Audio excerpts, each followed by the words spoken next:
السلام علیکم ورحمۃ اللہ وبرکاتہ. په دې ویډیو کې زه تاسو ته د باره کې معلومات درکوم که زموږ خوبونه تعبیر نشي نو څه به وشي.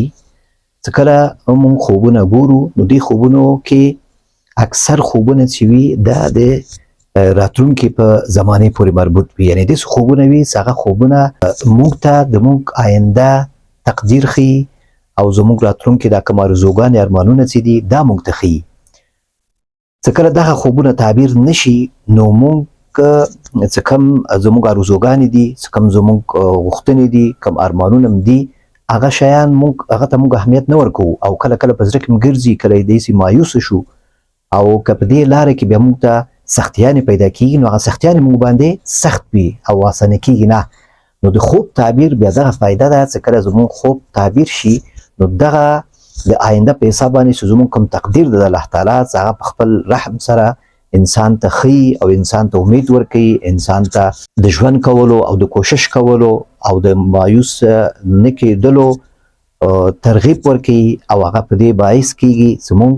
د آینده په حساب د آینده په راتلونکي په زمانې پورې په هغه پورې ښه فکرونه وکړو، ښه برنامې وسنجوو او ښه راتلونکي ځان ته وټاکو. په دې شکونه کې زموږ ارمانونه پوره کېږي. لکه مثال ساده مثال تاسو ته درکړم، د یوسف علیه السلام خوب څه و. نو یوسف علیه السلام باندې د الله تعالی د یو حکمت په سبب باندې چې کوم امتحانونه وروسته راغلل د هغه امتحانونو ته د یوسف علیه السلام د برابرولو او دغه د حوصلې زیاتولو او هغه ته یقین ورکولو چې تا الله تعالی نه ضایع کړي بلکې انسان په امتحانونو کې په سختیو کې پخېږي نو الله تعالی په ده باندې د ښه خوب یې وکوت په وړوکوالي کې د بلوغ نه مخکې هغه داسې خوب و چې خپل پلار ته وایي چې یا ابتي اني رأیت 11 کوکبا والشمس والقمر رأیتهم لي ساجدین. خوب کې ګوري چې لمر، سپوږمۍ او 11 ستوري دا ښکته کېږي د اسمان نه او ماته سجده کوي. نو یعقوب علیه السلام چون پیغمبر و هغه په دې خوب په تعبیر باندې پوه شو. نو یوسف علیه السلام ته ویلي چې ته آینده کې هم پاچا کېږي او هم پیغمبر کېږي او الله تعالی زما د نبوت تا ته انتقالیږي او ته په دې ټولو زامنو کې مې ته پیغمبر کېږي. نو ته باید آماده اوسېږي، نصیحتونه یې ورته وکړه، ترغیب یې ورته ورکړه د صبر او حوصلې او د مشکلاتو د زغملو او امید لرلو. نو بیا یې ورته ویلي چې دا خوب دې به چاته نه وایي. بیا وګوره چې یوسف علیه السلام باندې څومره مشکلات راځي، د ورونو بدخواهي شروع کېږي، د ورونو هغه بخل، انساني صفت ده دا بخل، بخیلي کول او همچشمي کول، دا شیان ټول پیدا کېږي او ده ته دا معلومات کېږي چې نور زما د امتحانونو دوره شروع کېږي او پلار یې ټول خبرې ورته کړې وي نو ده باندې امتحان دوره شروع کېږي، دی د ورونو لخوا وړل کېږي او په یو صحرا کې په یو دښته کې په یو څاه کې اچول کېږي او بیا هماغسې کاروانیان یې راخلي او خرڅوي په مصر کې او د دغه سختیږي بیا یو راحت او آرامي راځي. نو یوسف علیه السلام باندې دا دومره امتحانونه، دا دومره سختیانې چې په ده باندې راغی دا اسانه شو یو خوب په سبب باندې، ځکه دا یو ښه خوب یې ولیده، ښه خوب ورته تعبیر شو د پلار په وجه باندې او ده ته الله تعالی یو استقامت، یو ثبات او یو امید وباخه چې هغه خپل آینده ته دومره امیدوار شو دا ټول شیان ورته اسانه شو. نو دغسې د ښه خوب دغه ښه تعبیر څه وشي نو دا فایده ده چې موږ ته دا ژوند اسانه کېږي. اوس که دا تعبیر نشي، تصور وکړئ چې یوسف علیه السلام ته دا خوب تعبیر شوی نه وای نو یوسف علیه السلام به څومره مایوسه کېده به،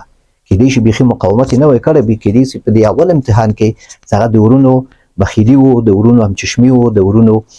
کینه و چې ورځ په ورځ زیاتېده د دې په وجه باندې چې دی پلار باندې ډېر ګران و یا ډېر ښایسته و دی. نو په دغه وجه باندې یوسف علیه السلام باندې کېدای شي دا ژوند ډېر سخت شوی وای، کېدای شي تکلیفونه ورته پیدا شوي وای، رواني تکلیفونه، جسمي تکلیفونه نظر شوی وای. دغه یو خوب سبب باندې الله تعالی دا ټول هغه ورته اسانه کړه. نو د خوب فایده دا شو که تعبیر شوی نه وای نو یوسف علیه السلام دا دومره سختي و دومره هغه درجو ته نشو رسېدی. نو د ښه خوب د تعبیر فایده هم دغه ده. اوس ته څه پوهېږې چې کوم خوبونه مهم دي چې هغه یو معبر ته وویل شي او هغه تعبیر شي او هغه باید ضرور تعبیر پیدا شي، خوبونه ستا خوشحاله کوي او هغه داسې خوبونه چې هغه خوبونه ستا همیشه په یاد وي او هېڅ تا نه هېرېږي، ښه واضح وي، همیشه دې په یاد وي او لنډ وي، ښه مفهومدار وي او ته فکر کوې چې په دې کې یو معنا شته. هر چاته څه وایې زړه دې تسل کېږي نه، ته وایې چې یو بل چاته یې وایې، یو عالم ته وایې، بل عالم ته، تر څو چې بیا یو کس پیدا کړي. لکه ډېر کسان ما ته وایي زموږ خوبونه په لسهاوو کلونه خوبونه م ساتلي ځان سره هر چاته م چې ویلي دي زموږ زړه تسل شوی نه ده پې پوه شوي نه دي خو څه کله ماته یې ویلی او ماته یې پوښتنې کړي دي دمغه وخت هغه مې ورته ورکړی چې په دغه وخت کې دا ځکه دا خوب کتلی ورته دغسې وي د دې خوب دغه فایده و په دغه وجه باندې تا ته دا خیر ورسېده نو بیا مطمئن کېږي بیا وایي چې بلکل زه اوس مطمئن شوم زما د خوب هم دغه تعبیر و او یا د آینده په حساب باندې چې نور وخت پاتې مثلا یو څو میاشتې پرې تېر شوي یا کلونه پرې تېر شوي هغه خوبونه ماته ویلي شي نو الله تعالی بیا هغه ماته آسان کړي او زه پرې وکولی شم خپل د تجربې په اساس باندې د الله تعالی په ورکړه مهرباني کې یو ماته دا اسانۍ خوبونه زه بیا کولی شم چې هغه ته بیا داسې خبرې وکړم چې هغه ته بیا دا مسله واضح شي او خوب یې ورته تعبیر شي بله ویډیو کې انشاءالله دې باره کې غږېږم که زموږ خوب غلط تعبیر شي څه به وشي نو بله ویډیو ضرور وګورئ او که چینل کې نوي یاست نو دا ویډیو لایک کړئ او چینل سبسکرایب کړئ ملګرو سره شریک کړئ او د خپل د خوښې ویډیو که غواړئ چې په یو موضوع باندې زه وغږېږم نو کمنټ کې راته ولیکئ انشاءالله زه تاسو ته په همغه رابطه باندې ویډیو جوړوم السلام علیکم ورحمة الله وبرکاته